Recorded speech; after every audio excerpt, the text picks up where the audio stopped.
ನಮಸ್ಕಾರ ಎಲ್ಲರಿಗೂ welcome back to saga stories ಮಗ ಮೇಕ್ ದ ಇಂಪಾಸಿಬಲ್ ಪಾಸಿಬಲ್ ಅನ್ನೋದನ್ನ ನಮ್ಮ ಟೀಮ್ ಇಂಡಿಯಾ ನೋಡ್ಬಿಟ್ಟು ಕಲಿಬೇಕು ಗುರು.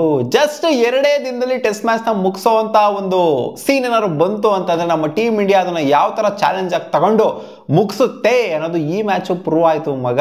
ಹೌದು, ಲೆಕ್ಕ ನೋಡ್ತು ಅಂದ್ರೆ ಎರಡೇ ದಿನಕ್ಕೆ ಮುಗ್ದಿರುವಂತ ಟೆಸ್ಟ್ ಮ್ಯಾಚ್ ಇದು. 6 ಸೆಷನ್ ಲೆಕ್ಕ ತಗೊಂಡು ನೋಡ್ತು ಅಂದ್ರೆ ಫಸ್ಟ್ ದಿನ 1 ಸೆಷನ್ ಲೆಕ್ಕ, ಸೆಕೆಂಡ್ ದಿನ ಹಾಗೇ ಇಲ್ಲ, ಥರ್ಡ್ ದಿನ ಹಾಗೇ ಇಲ್ಲ, ಮಳೆ ಬಂದಿದ್ದು ಇದು. ಸೊ 4ನೇ ದಿನ ಕಂಪ್ಲೀಟ್ ಆಗಾಯಿತು. ಸೊ ಅದು 3 ಸೆಷನ್ ತಗೊಂತಂದ್ರೆ 3 + 1 4, ಇವತ್ತೊಂದು 2 ಸೆಷನ್ ತಗೊಂತಂದ್ರೆ ಟೋಟಲ್ ಆಗಿ 6 ಸೆಷನ್ನು 2 ದಿನದ ಮ್ಯಾಚ್ ಗುರು. 2 ದಿನದ ಮ್ಯಾಚ್ ಆಗ್ತಿರ್ಲಿಲ್ಲ, ಇದು ಇಂಡಿಯಾನೇ ಮುಗಿಸಿರೋದು 2 ದಿನಕ್ಕೆ. ನೋಡಿ ಯಾವ ಥರ ಇನ್ನೂ 1 ಸೆಷನ್ ಬಾಕಿ ಇರೋ ಥರನೇ ಮುಗಿಸಿದ್ದಾರೆ. ಸೊ ಅಷ್ಟು ಅಗ್ರೆಸಿವ್ ಆಗಿ ನೆನ್ನೆ ಆಡಿದ್ರು ನಮ್ಮ ಟೀಮ್ ಇಂಡಿಯಾ ಬ್ಯಾಟಿಂಗ್ನ.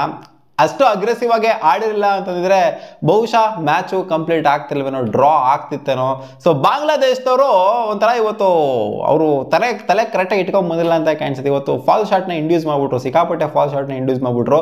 ಅವರನ್ನು ಟುಕು ಅಂತ ಕೊಡ್ತಾ ಇತ್ತು, ಅವ್ರು ರನ್ಸೇ ಹೊಡಿದಂಗೆ ಕೊಡ್ತಾ ಇತ್ತು ಅಂತಂದ್ರೆ ಡ್ರಾನರು ಅಟ್ಲೀಸ್ಟ್ ಮಾಡ್ಕೊಂಡಿರ್ಬೋದಾಗಿತ್ತೇನೋ. ಅವರೇನೋ ಕಡಕ್ಕಾಗಿ ಬ್ಯಾಟಿಂಗ್ ಆಡಿತ್ತು ಅಂತಂದಿದ್ರೆ, ಅಂದ್ರೆ ಫುಲ್ 3 ಸೆಷನ್ ಸರ್ವೈವ್ ಆಗ್ಬೇಕು, ಲೇ ಎಂಡ್ವರೆಗೂ ಸರ್ವೈವ್ ಆಗಿತ್ತು ಅಂತಂದಿದ್ರೆ ಡ್ರಾ ಮಾಡ್ಕೊಂಡಿರ್ಬೋದಾಗಿತ್ತೇನೋ. ಬಟ್ ಅವ್ರ ಕಡೆ ಆತರ ಆಗ್ಲಿಲ್ಲ. ಅವ್ರಿಗಾಗ್ಲಿಲ್ಲ ಅನ್ನೋದಕ್ಕಿಂತ ನಾವು ಬಿಡ್ಲಿಲ್ಲ ಅಂತ ಹೇಳ್ಬೇಕು. ಒಟ್ಟಲ್ಲಿ ಒಂಥರ ಫಾಲ್ ಶಾಟ್ಗಳಂತೂ ಇಂಡ್ಯೂಸ್ ಆಯ್ತು. ಶಾಂಟೋ ಹೊಡೆದಿದ್ದು, ತ್ರಿಕನ್ ಹೊಡೆಯಕ್ಕೆ ಹೋಗಿದ್ದಾದ್ರೂ ಆಗಿರ್ಬೋದು, ಜೊತೆಗೆ ಇನ್ನೊಬ್ರು ಮಿನುಲು ಹೊಡೆಯಕ್ಕೆ ಹೋಗಿ ಸ್ಟಾರ್ಟ್ ಆಗಿರ್ಬೋದು, ಅದೆಲ್ಲ ಫಾಲ್ ಶಾಟ್ಗಳನ್ನೇ.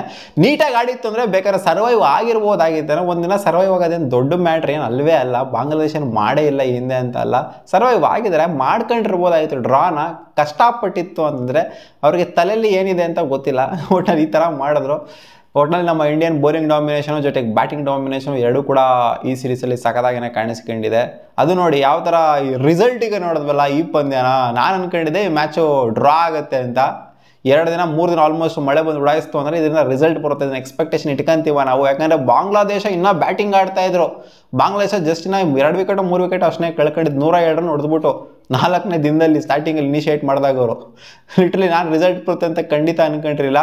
ಬಟ್ ಇಂಡಿಯಾ ಯಾವಾಗ ವಿಕೆಟ್ಸ್ನ ಅವರು ಪಟ ಅಂತ ಎತ್ತಿದ್ರೋ 140+ ಆಲ್ಔಟ್ ಮಾಡೋದು ಸೆಕೆಂಡ್ ಇನ್ನಿಂಗ್ಸಲ್ಲಿ ಬಾಂಗ್ಲಾದೇಶ ಅವ್ರನ್ನ ಇವತ್ತು.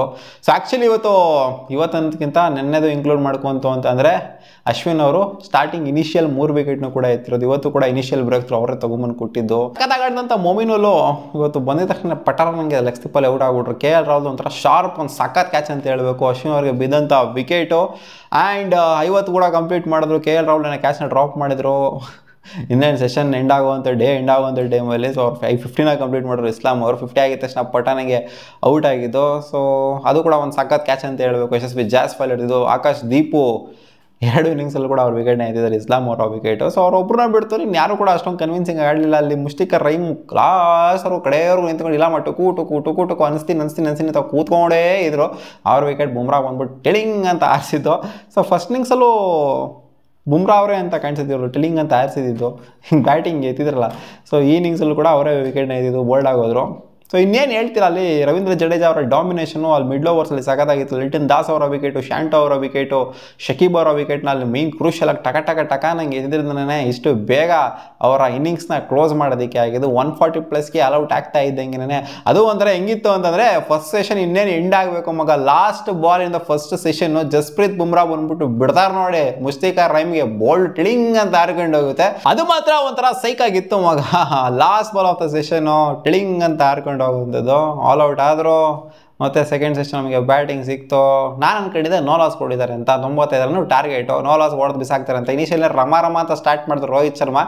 ಬಟ್ ಸ್ವೀಪ್ ಹೊಡೆಯಕ್ಕೆ ಹೋಗ್ಬಿಟ್ಟು ಕ್ಯಾಚ್ ಕೊಟ್ಬಿಟ್ಟು ಔಟ್ ಆರ. ಅಗ್ರೆಸಿವ್ ಆಗಿನೇ ಆಡಕ್ಕೆ ಹೋಗ್ಬಿಟ್ಟು ಔಟ್ ಆಗಿದ್ದೇನೆ, ಟುಕು ಆಡಕ್ಕೆ ಹೋಗ್ಬಿಟ್ಟೇನೆ ಔಟ್ ಆಗಿಲ್ಲ. ಇವತ್ತು ಯಾರೇ ಔಟ್ ಆಗಿದ್ರು ಅಷ್ಟೇ, ಇವತ್ತಲ್ಲ ಫಸ್ಟ್ ಇನ್ನಿಂಗ್ಸಲ್ಲೂ ಅಷ್ಟೇ ಇಂಡಿಯನ್ಸ್ ಆಲ್ಮೋಸ್ಟ್ ಎಲ್ಲ ಅಗ್ರೆಸಿವ್ ಬ್ಯಾಟಿಂಗ್ ಆಡಕ್ಕೆ ಹೋಗ್ಬಿಟ್ಟು 6 ಹೊಡೆಯಕ್ಕೆ ಹೋಗ್ಬಿಟ್ಟು ಹಂಗೆ ಹೊಡೆಯಕ್ಕೆ ಹೋಗ್ಬಿಟ್ಟು ಹಿಂಗೆ ಹೊಡೆಯಕ್ಕೆ ಹೋಗ್ಬಿಟ್ಟು ಅಟ್ಯಾಕ್ ಮಾಡಕ್ಕೆ ಹೋಗ್ಬಿಟ್ಟೇನೆ ಔಟ್ ಆಗಿರೋದು. ವಿರಾಟ್ ಕೊಹ್ಲಿ ಜೊತೆಗೆ ಸ್ಟ್ಯಾಂಡ್ ಕೊಟ್ಕೊಂಡು ಆಡಿದ್ದು ಇಟ್ಸ್ ಯಶಸ್ವಿ ಜಾಸ್ವಾಲ್ ಮಗ. ಯಶಸ್ವಿ ಜಾಸ್ವಾಲ್ 50 ಆಗ್ತಾ ಇದ್ದಂಗೆ ಇನ್ನೇನು ನಾನೇ ಹೊಡಿಬೇಕು ಗುರು, 6 ಹೊಡೆದು ನಾನೇ ಮುಗಿಸ್ಬೇಕು. ಇನ್ಫ್ಯಾಕ್ಟ್ 2 ಇನ್ನಿಂಗ್ಸ್ ಕೂಡ ಯಶಸ್ವಿ ಜಾಸ್ವಾಲ್ ಮಸ್ತಾಗಿ ಪರ್ಫಾರ್ಮ್ ಮಾಡಿದ್ದಾರೆ ಬ್ಯಾಟ್ ಇಂದ.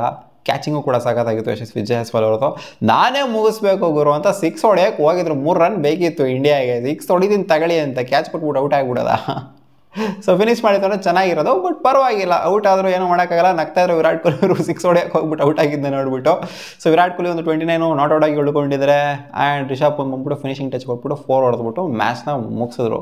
ಇನ್ನೇನು ಇಲ್ಲ ಅಲ್ಲಿ ಬಾಂಗ್ಲಾದೇಶ ಅವ್ರು ಮಕಾಸ್ ಹೊರ್ಕೊಂಡು ಡ್ರಾ ಮಾಡ್ಕೊಂಬೋದಾಗಿತ್ತಾನೆ. ಅವ್ರು ಏನೋ ಸಿಕ್ಕಾಪಟ್ಟೆ ಕಷ್ಟಪಟ್ಕೊಂಡು ಆಡಿತ್ತು ಅಂತಂದರೆ, ಒಂಥರ ಗೆಲ್ಲೇಬೇಕು ಅನ್ನೋ ಇಂಟೆಂಟ್ ಇತ್ತು ಅಂತಂದರೆ ಅವಾಗ ಡ್ರಾ ಆಗಿರೋದು ಇವ್ರದ್ದು.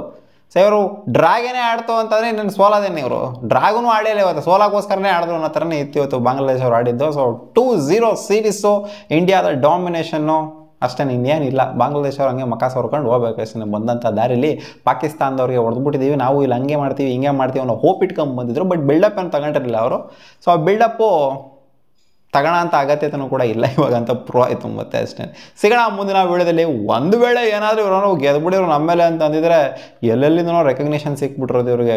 ಬನ್ನಿ ಗುರು ನಮ್ಮ ಮೇಲೆ ಆಡಿ, ಬನ್ನಿ ಬನ್ನಿ ಅಂತ ಎಲ್ಲರೂ ಕರೆದು ಬಿಟ್ಟಿರೋರು. ಇನ್ನೇನು ಮಗ ಇನ್ನೇನಿಲ್ಲ, ಸಿಗೋಣ ಮುಂದಿನ ವಿಡಿಯೋದಲ್ಲಿ ಗಾಯ್ಸ್. ವಾ.